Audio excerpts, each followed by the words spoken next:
Now for our story. This evening, when Jessie Calvert drove Ben sedan into the driveway of Brett Cameron's cottage, she had no idea that she was observed.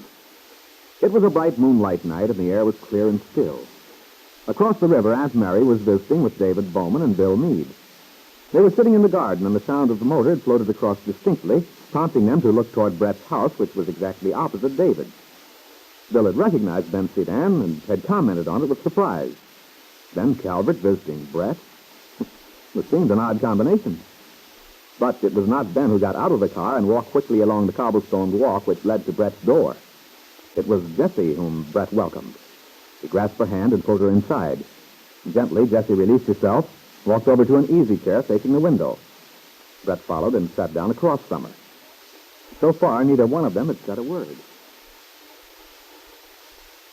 Either this is the beginning of a Noel Coward play, or one of us had better begin talking.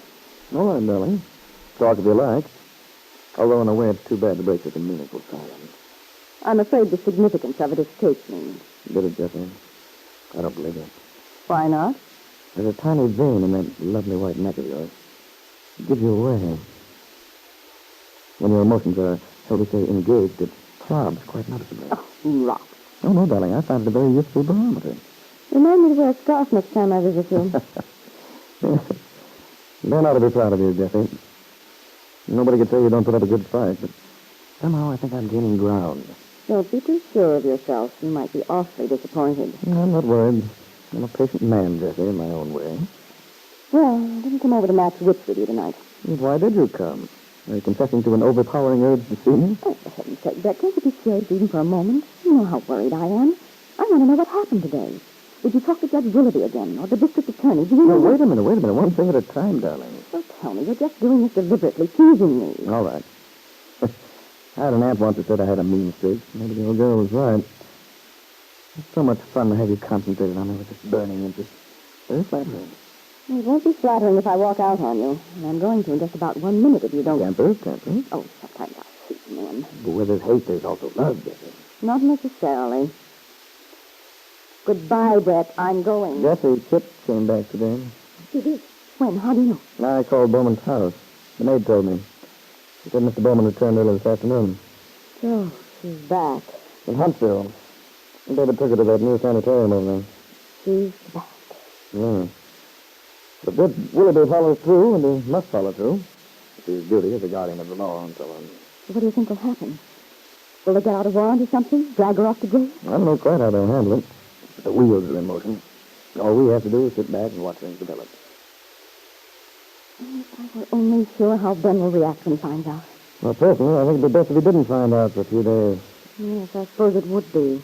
You think Bowman's likely to go see him again? I rather doubt it. I imagine David's pretty much washed up with Ben on this thing. That's why he rushed down to Miami filled with righteous indignation. Yes, to rescue little Nell. Well, so much the better then. And if he's taken over, the hospital people will only deal with him. So I don't see why Ben should find out until they want him to. Bowman's hardly likely to go spreading the news around town that his niece has had a mental breakdown. And yet I'm worried.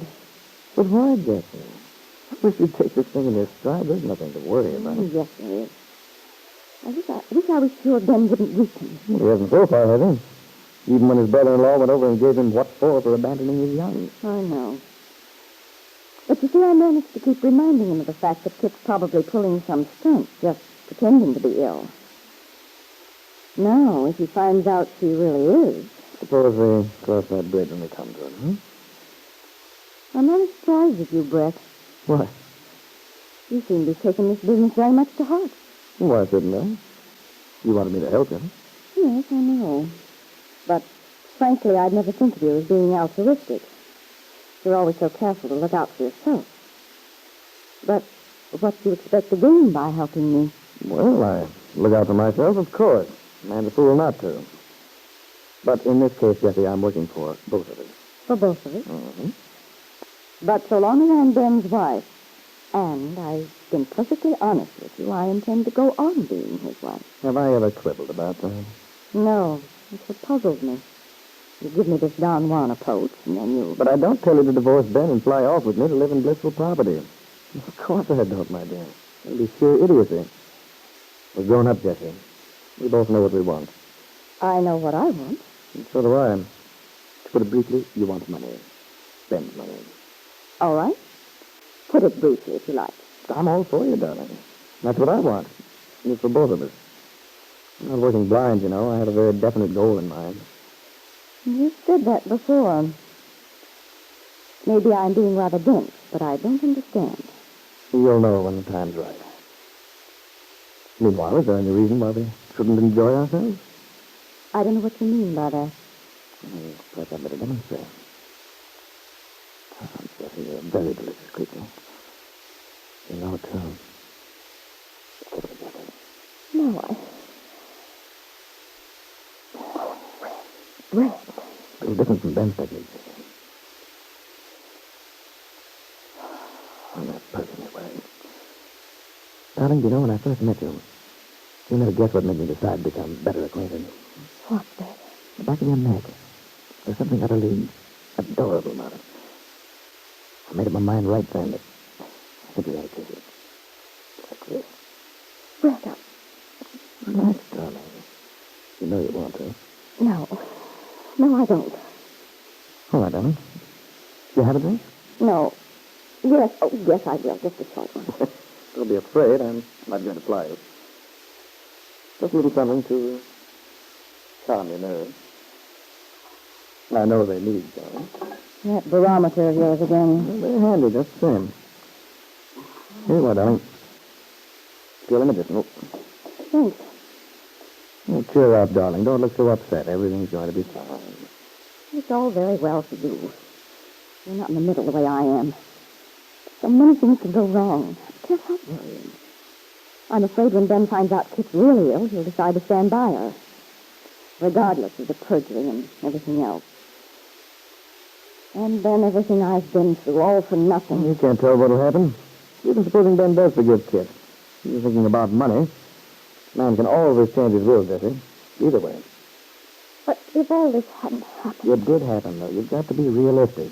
That's why I hate to see you living in the future, giving up this lovely opportunity. Jessie, you're a warm, vital person. You can't set yourself off from living from your emotions just because someday when you're 60 you want to have financial security. That isn't right. It's different with you. You don't mind living on the ragged edge of nothing. Besides, you've always had plenty of money. When I was a kid, yes, but look at me now. Living in a caretaker's cottage with a trust fund that gives me just enough to get by on. But that's not going to last forever.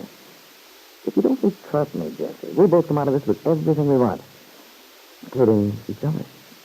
Kit, back with Ben. Maybe living on 11th Street again. Ben might even buy off that perjury charge that's against it.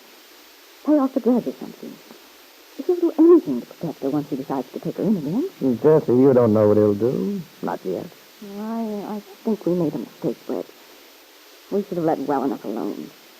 They might never have reopened the case. Ben would have gone on being angry with her, and I wouldn't have to worry. You're wrong, Jessie.